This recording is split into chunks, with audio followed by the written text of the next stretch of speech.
tonight we are live on DentonRadio.com with the Denton Record Chronicles Brett Vito. We are talking UNT bowl game today. It is so exciting that UNT now is headed to a bowl game this coming Tuesday, I believe.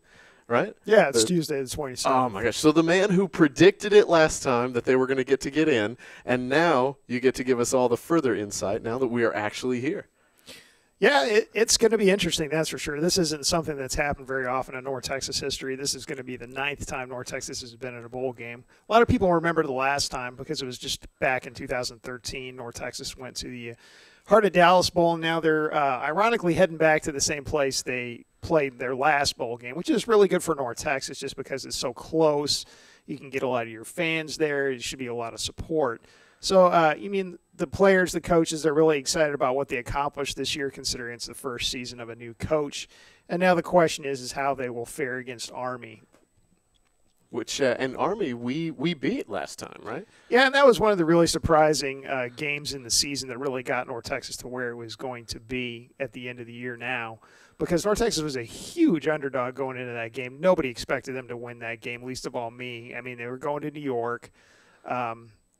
It's a tough place to play. It's a long trip. It's cold up there, so you're getting guys out of their element.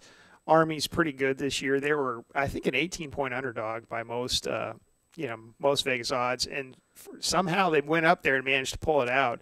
Jeffrey Wilson had a terrific game up there. He only had 15 carries, but he ended up with 160 yards and 3 touchdowns in that game. Mason Fine hit on a pass, a big pass early in the game to get them back tied up after Army had gone ahead early. That was a real key point in that game. And the other thing that happened that was really made the difference is Army just could not hang on to the ball.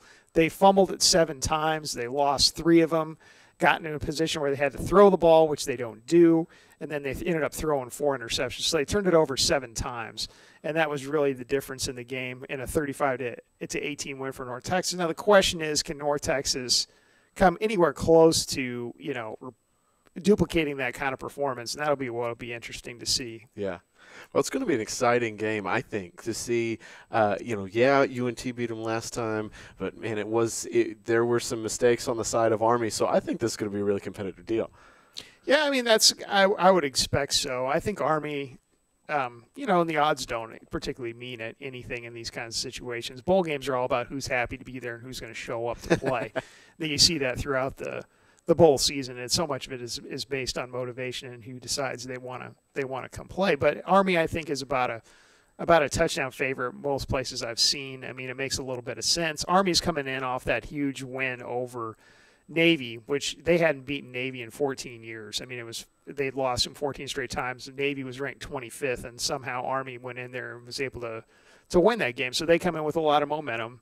And the question will be whether North Texas can come in and continue to, shut down that running game, or at least make the key plays to get the stops that they need. The Army did rush for 302 yards against North Texas in that first game, but like I said, they turned it over, so many times and fumbled it away so many times that really made the difference. Now, can UNT, make those big plays again? That'll be the big question. Yeah, which is super cool. And so for a lot of people that are asking, a lot of folks didn't understand even how UNT was able to get into the bowl game this time around, because they were what was the overall for the year? Well, they finished 5-7, and that was the real interesting aspect of this, or at least one of them, was the fact that typically to be bowl eligible, you have to win 6 games. But the expansion of the bowl field over the last several years, I mean, there have been so many bowl games that have been added in various stops. They've added games in Florida, they've added games in California, they've added games everywhere, and so you end up with 40 bowl games.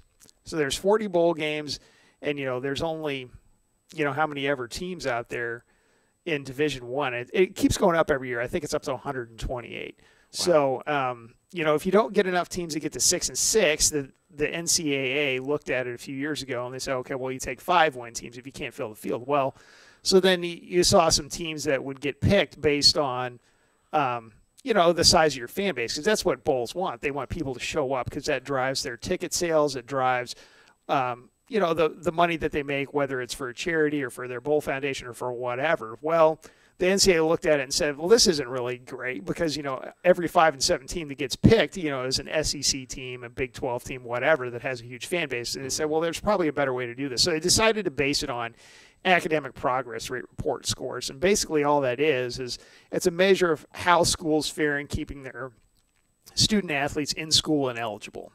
So they say, okay, well, we're going to base it on APR. And North Texas really struggled with it a few years ago, but credit to North Texas and their athletic department staff, they went and changed the whole dynamic of that. Now they have one of the best scores in the nation across the board. So they keep their kids in school, they keep them eligible, they do a great job academically, and that's what ended up getting them into a bowl game, along with Mississippi State also got in as a 5-7 team, because North Texas was number one on the list among 5-7 teams as far as their score.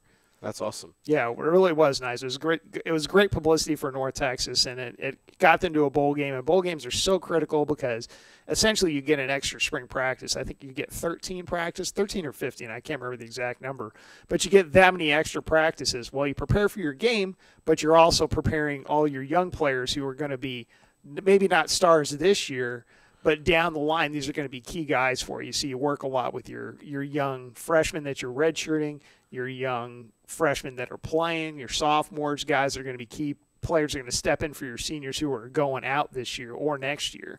So it's really a key deal for North Texas to get there. Yeah.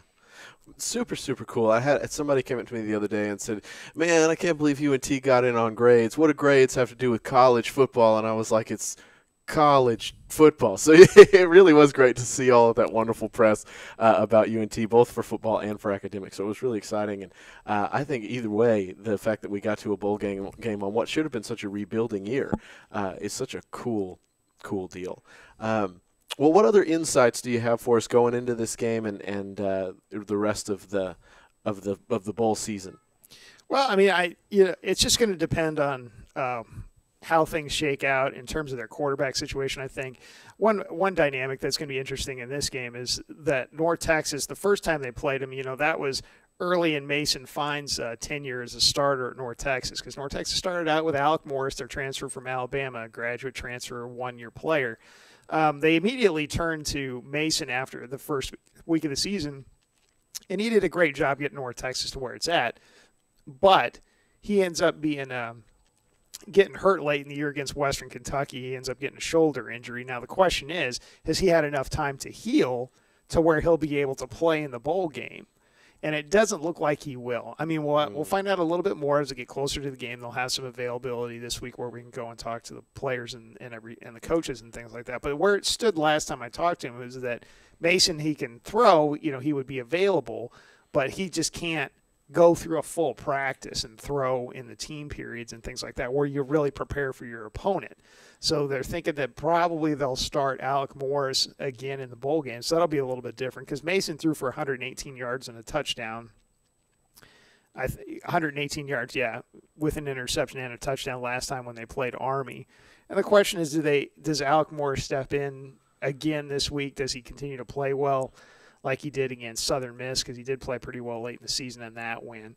Or do they end up turning back to Mason? Do they play both? How does that dynamic play out? And then Jeffrey Wilson, he was such a key part in that first win, but he's been injured late in the year. He did come back for UNT season finale against UTEP, just didn't look the same at all. Had a few carries in there, just didn't look like himself, but now he's had some extra time to heal. And that'll be a big question. Is he back in this game to the point where he can make a big impact like he did last time? Because Army had a horrible time with him. He ended up giving 116 yards on 15 carries. Wow. Well, that's going to be a really, really cool time. I'm excited to see it. Dates, times, locations, all that good stuff for the game?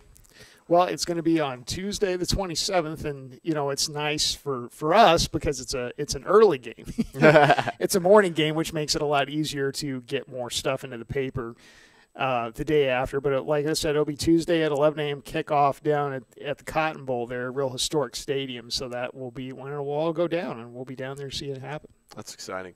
All right, if you need more information about all things UNT sports for the bowl game as well as all sorts of other resources, make sure you go to dentonrc.com, or of course you can go pick up a physical copy of the Denton Record Chronicle. We've got some here at the Discover Denton Welcome Center. Also, we are giving away tickets to the bowl game here. Anybody that comes into the Welcome Center can enter into a drawing. You would win 2 tickets. We're going to give away 2 of these, and we're going to draw for it on Wednesday. So make sure you come on down here before Wednesday. That's 111 West Hickory Street at the Discover Denton Welcome Center. Brett, you got anything else to add before we sign off? No, I think that's about it. We'll just look forward to the bowl game, and I'm sure we'll be back sometime soon. It's going to be a good time. We'll see you guys around. We're going to jump back into the music, and we'll see you next week with the Denton Record Chronicle.